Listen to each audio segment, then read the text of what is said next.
Can we go to some of those stocks, Jim? I read your column this morning on Well, how about a Freeport? Citigroup. Freeport just dropped 30 points, in large part because a couple of hedge funds owned it, and people thought they could break those hedge funds. Copper's now up. Gold will go up because an easier Fed signifies a buy of gold. The stock is down horrendously. It's very inexpensive.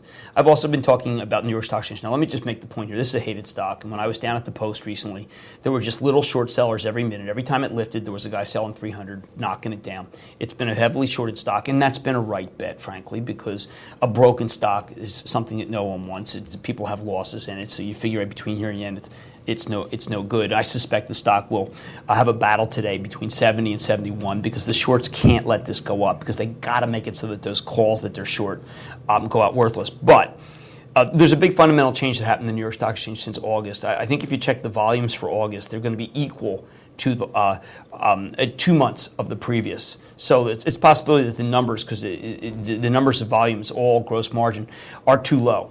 And if the numbers are too low, then it's no longer the easy short that it was. It becomes a harder short. Notice I'm not saying it's a long because I'm too beleaguered to say it's a long.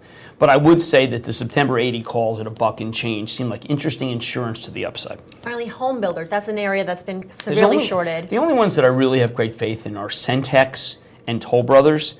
The rest of them I don't think necessarily can make it unless the Fed cuts dramatically. Because you need to have people be able to refinance. They can't refinance at 5 1/4. They may be the hazard of this market. They may not make it. I would much rather be in a Wells Fargo, a Goldman Sachs, which has been a disaster, than I would be in a home builder because I'm concerned about balance sheets. And the balance sheet situation, which is very heavily long, a big inventory of land, isn't cured by this. All right, thanks a lot, Jim Cramer.